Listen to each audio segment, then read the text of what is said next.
Hello everybody, welcome. Thanks for joining me today. I really appreciate you taking time and joining me on these Tuesdays, and I have a lot to go through and tell you about today. The first thing, I wanted to set the record straight, okay? If I ever told you something couldn't be done or accomplished with quilting, I am sorry. I don't ever want you to think that you cannot do anything that you are capable of. And so I just am here to give you the tools and the resources and to help guide you. I am by no means a professional quilter. I am a work in progress. So bear with me, because as I grow with my quilting, I've been quilting for a long time. Don't let my voice deceive you. I am older than I sound, okay? I look older than I sound as well. Anyway, I just have been quilting for a long time. I started my quilting journey clear back in 1981, 40 years ago. So it's been a long journey and a very fruitful journey, and I have enjoyed every step and every learning progression I have taken. And welcome, Judy from British Columbia. Thank you for joining me today. And Nebraska and Wisconsin, and I have so many quilters that I just truly appreciate you taking time and joining me. So let me jump in and get started, okay? So I was told that I told you all that you couldn't quilt a border down your quilt. And I by no means ever wanted you to get that idea, because you can. And that's why I wrote the help files to help you learn the process of doing that. But each quilt will be different. It's a little more challenging. I don't want to say that you can't do it at all, because I want you to try, and I want you to succeed. So make sure that you give it a try and see which way of quilting. There are so many different ways of quilting out there. Why limit yourself to one way only and not trying new things? I heard from a couple of quilters this week that they're still using our old style of quilting on our QCT4 version. And with QCT5, we've opened up all these different ways of quilting an edge-to-edge quilt that just make it time-saving and easier. So I want you to branch out. I want you to try. Now, don't try it on a brand new quilt top that you've spent hours and hours and hours piecing.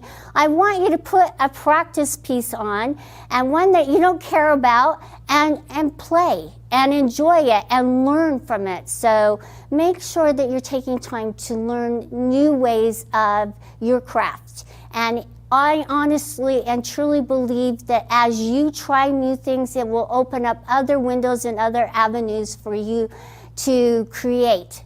And I love the creation part of it. So you know me, I'm constantly working on something, and I have probably 10 projects, and I know that you all have probably 10, 20, 30 projects going at the same time as well. And we get back to them. And, you know, some of them take a little longer, and sometimes I get a little bored and I have to jump to something else. That's the ADD. That's what they're calling it. So it's Quilter's ADD. So anyway, let me jump in and talk to you a little bit more about quilting sections down your quilt, or quilting your border sections down your quilt, okay? So if you measure the length of your quilt on your border, the edge to edge, and you sew out your border design, your top border design, and you measure, okay? So if you'll zoom in on this right here, okay? And if you will measure right here from the top edge of your quilt down to where it stopped quilting your corner on either side, okay? So you'll want to measure that. And then you'll take that measurement. So this measurement was, well, I think it was 18. I thought I had written it down, but I didn't, okay? So I'm just going to measure it right now, okay? So from the top here, down here, so my border, my length of my border down from this top edge to my bottom edge was 40 inches, okay? And so I've sewn my border, and I want to measure from here to where it stopped. So I'm going down here, and I am measuring. So it was 11. It was 11 and 11 inches to be exact, okay? So it was 11 inches, okay?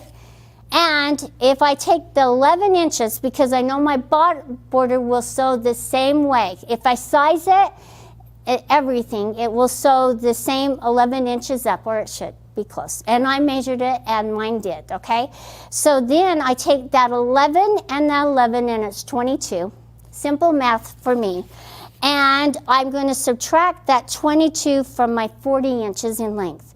That's going to leave me with the space that I have to fill in, and then you'll take that space and you'll use the size that you sewed, your center one here, your center design here, and you'll divide that into the 18, and that should tell you how many of that design down you should get, okay, or be able to fit in that section, okay? Now, it's not going to size it for you, so you have to size it, and you're going to have to stretch it to make it fit and look correct. Okay, that being said, it's easier if you choose a design that has a start point and a stop point that can be flipped and maneuvered so it looks the same on each side. Because I chose this little curly Q design, it sews in a direction, and you want to choose a design that doesn't really sew in one particular direction or another, that can be flipped and maneuvered, so you don't have to stop and think about, okay, I have to flip it like I did last week, and I made my mistake of not tracing it first, and I just went and started sewing it, and I didn't flip it the correct direction. So I have a little V shape here, which I told you I wasn't going to unpick because I didn't want to, because this quilt is just a little practice quilt that I am learning on, and practice makes perfect. So one of these days you'll see a perfect quilt from Carla. In the long distant future, I promise you that. So anyway, just know that it's easier if you choose one of those designs. So I wanted to go into our little arsenal of border designs and show you maybe one or two that might work, okay? And so I'm just going to go into my pantograph, and I haven't set my safe area yet. So again, I want to talk about safe area. So when you're setting your safe area using the automation, you want to make sure that you have your quilt top rolled down so that you can start quilting all the way across, okay? But if you're quilting an edge-to-edge quilt, you want to quilt up and off the quilt, so make sure that you have enough showing that when you're quilting an edge-to-edge design, okay, all the way across and all the way down, that you have enough of this area that you can set your safe area, and that you can also mark your quilting. So notice how my foot, it's up far enough that I could mark my quilt and not run into my safe area and have that red screen. So make sure that you recognize and know that your top needs to be rolled down just a little bit, but you don't have to set your safe area right where your top is, okay? You can move off and deviate from that a little bit, and I always push it as far back as I can, even to hit this pole right here. And then I'm going to tap on and notice it's up and off, but not off the batting, okay? Because I've made my batting wider. And I'm going to tap on this screen here, not up here, this area right here on my screen, where it says top left. You're going to tap on that. Okay, so now I've set my width. Now I'm going to move across my quilt, and then off, but not off the batting. Okay, and then I'm going to just pull it down as far as it will let me. Okay, and now I'm going to tap on this area right here, in the center of the screen, the bottom center, and now I've set my safe area. This right here on the screen is the safe area that I just set. So it's not going to allow you to size a quilt any larger than the total width that is in the safe area. So if I wanted to quilt a quilt that was 37 inches wide, it's not going to let me do it. It's going to get angry at me and tell me to go reset my safe area. Now the total height is the length, so it's sectioning it off. The automation will section off the design that you pick and choose and allow you to quilt it in sections, or what we call zones. So please, read through the help files and learn the automation. Yeah, we hold your hand somewhat, but we want you to be creative and find your style and your wheelhouse of quilting. And Vicki Edwards, she says, I am learning on a quilt my sister made, the top for their 60th birthday. Well, congratulations. Without the program, man, I draw terrible. One day I will figure out the program.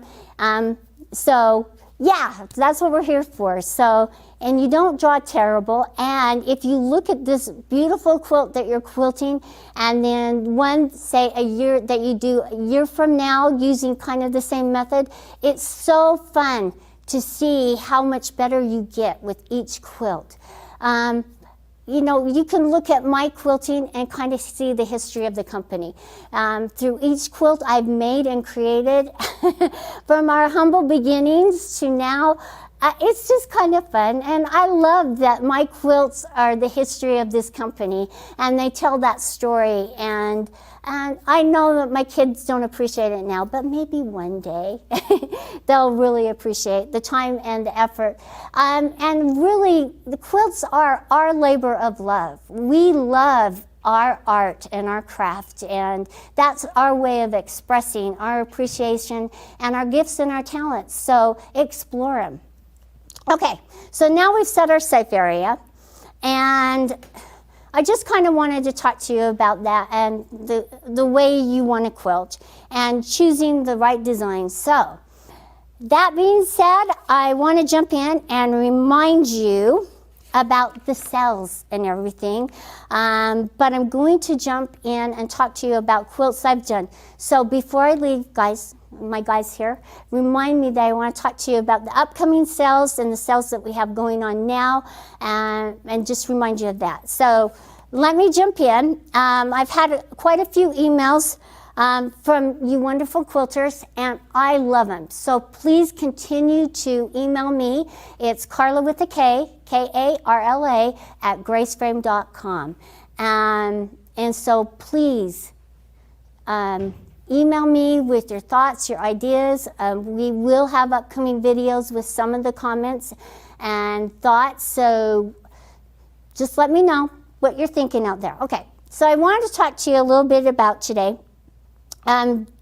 Quilting borders and corners, and why I chose some of the things I did, and just talk to you about the progression of quilting, because I've learned a few things along the way. And let's see, I wanted to start with one that I just recently did. Oh, dang it. Oh, here it is.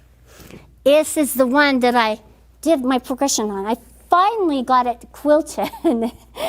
I don't have the binding on yet, but remember I did several videos showing you the different frames and the different machines in quilting this, and it turned out really fun. And this is my cutie frame quilt, and I free motion quilted it, but something that I learned that I wasn't really thinking about when I set it on the frame, and right here is where I started. So I did do a little unpicking. That was my confessional, okay? I did unpick just a little.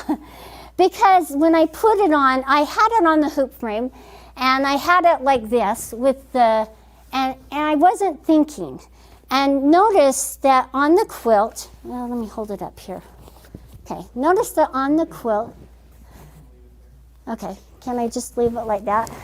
That because I have the sashing and the blue marks, there's a natural border around each block. And I wasn't thinking that. So as I was making this little, I don't know what you want to call it.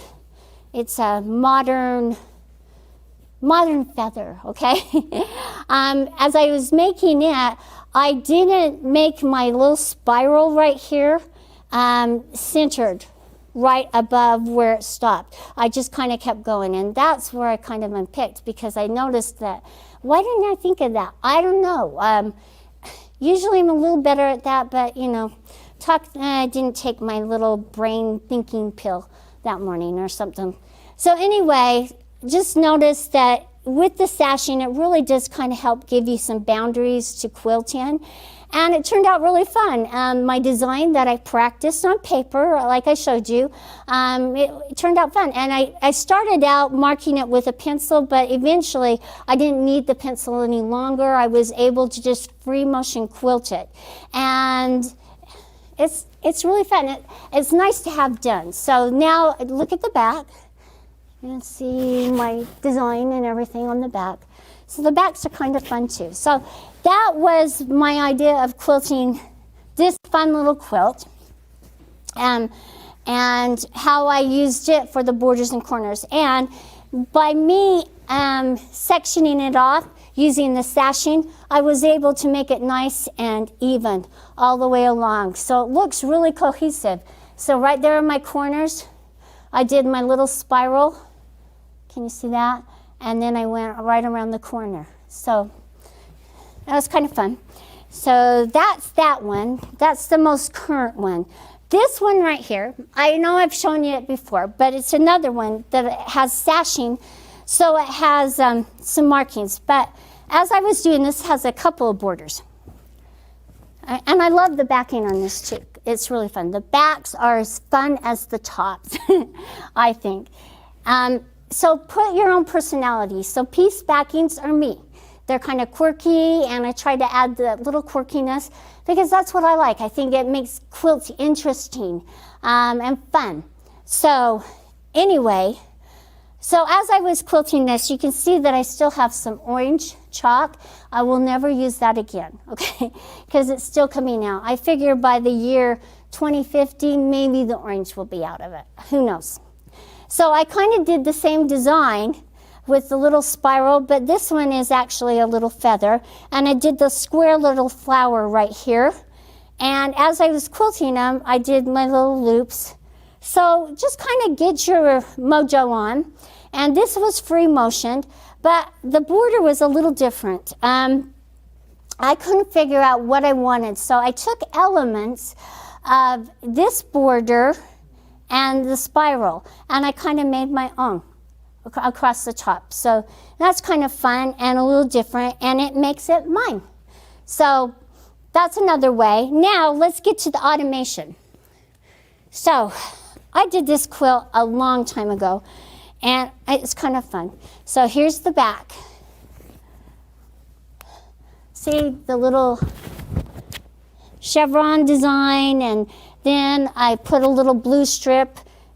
It's fun and quirky and different. Okay, so this is a quilt that Marie actually quilted because she was testing out the software and everything. But notice how she just did little different borders all the way around. And so it makes it fun and interesting. And sometimes you just have to play and do something different. So each of these blocks, they're the same block, but they have a different border design and a different design in between on them. So, you know, we have a little star, we have a little spiral, but it's just a different way of looking at a quilt, and it makes it fun and interesting because it's not the same old design, it's different designs all the way through it. Okay, now let's talk about this one. Okay. You know me, I like to try something new. So a long, long time ago when my kids were younger, I saw this quilt and I thought, man, that's blocks, and how can I make that? I didn't have a pattern or anything, I just had a picture of that quilt. And so I love red fabrics. my taste is kind of changing. I'm not so much into the red as I am others, but each of us has our own little color wheel. And so I'm starting to have a lot of red quilts, so I had to stop and pull myself back. And you'll find yourself drawn towards colors that you really like. So anyway, yeah, try to think outside your wheelhouse and do something different to make your quilt selection a little different. But this is my red and white quilt. Okay, and it's big. It turned out really big. That I did without a pattern. My husband and my kids really helped me on it. So notice that. It's kind of fun and different. And then here's my back, my piece backing. So notice that. It's really fun and different. But I used the automation on it. And this is how I used it, okay? Yes, I did my borders and my corners. And it was a challenge, I have to say. But I learned a lot, and I'm passing what I learned on to you so you don't make the same mistakes. I'm not even going to point out my mistakes because right now they're not important. The quilt looks great, and you'd have to really look closely to find them, okay? So anyway, I quilted these a block at a time. And because I had a longer arm machine, I was able to quilt a bigger section. So that leads me to say, if you are ready for an upgrade, check them out. Because we all get to a point where we need to either upgrade our system, our frame, our machine, or even it's time for automation. So start thinking about that. What direction do you want to go? Do you want to quilt for others? Do you need a larger frame? Do you have room for a larger frame? So ask yourself some really good, important questions. And yeah, I was ready for a longer arm machine. I love our Unique 15, and I love using the home domestic machines. They are fun and a great way to start quilting and introducing you to quilting and how fun it is and how engaging it is, and it will open a lot of new doors. But by upgrading your system to a larger frame and a larger machine, it actually will open other doors and other avenues for you so to start thinking about. So make sure that you're thinking about upgrading your system, and you can call and talk to your dealers or your distributors in Canada. And they have lots of good dealers all over the place and lots of great distributors. So here's my next one. This one, you've probably seen this in a lot of ads that we've had out there, but it's kind of fun. So I did a little spiral design and the same design all the way through here. So, you know, just make it your own.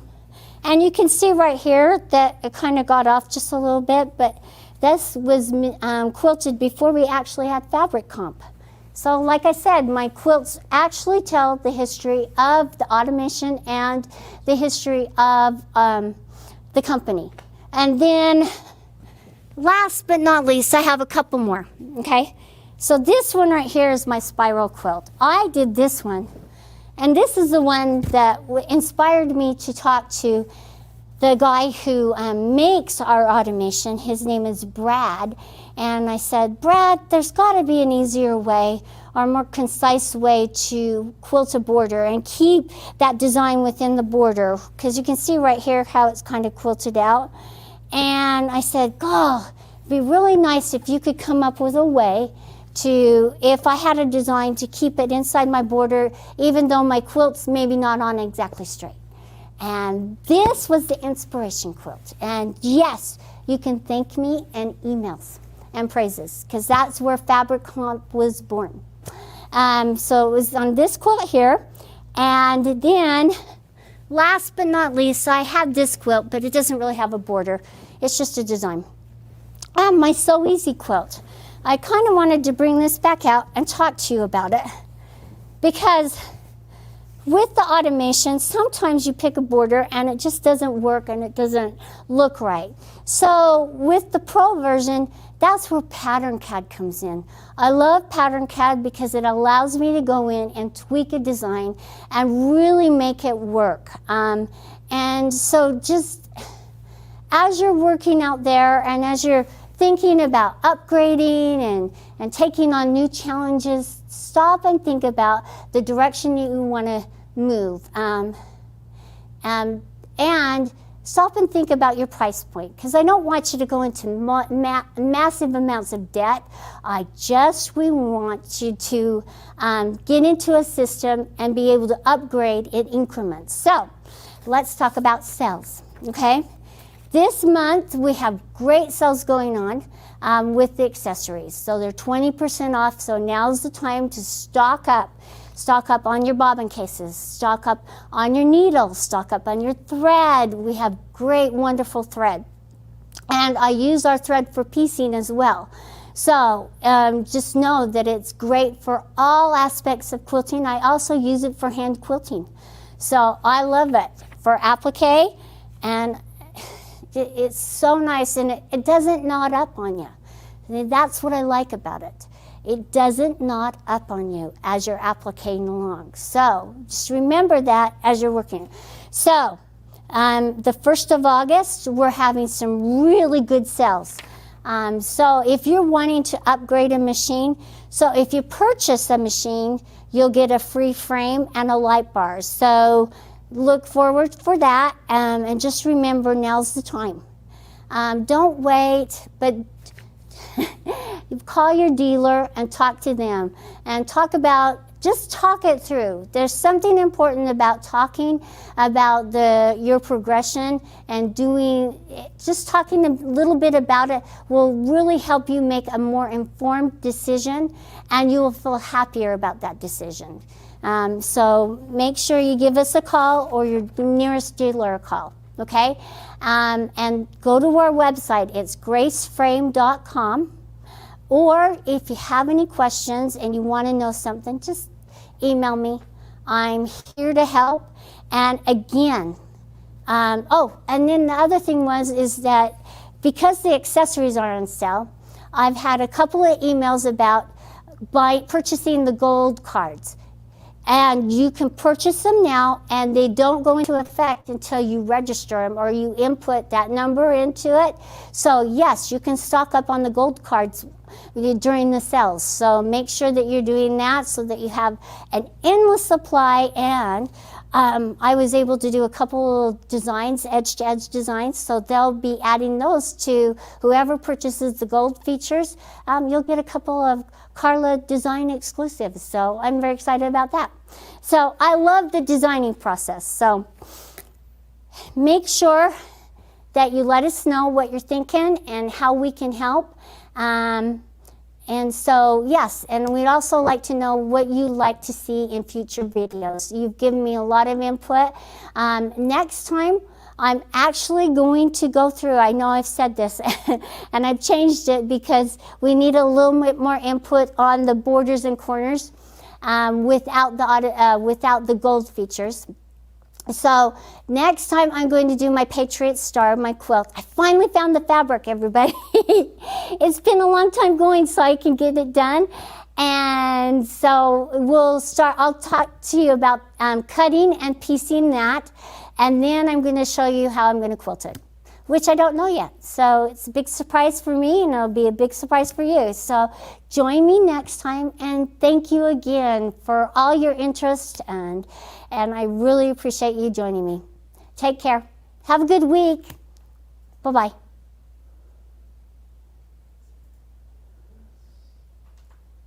Okay.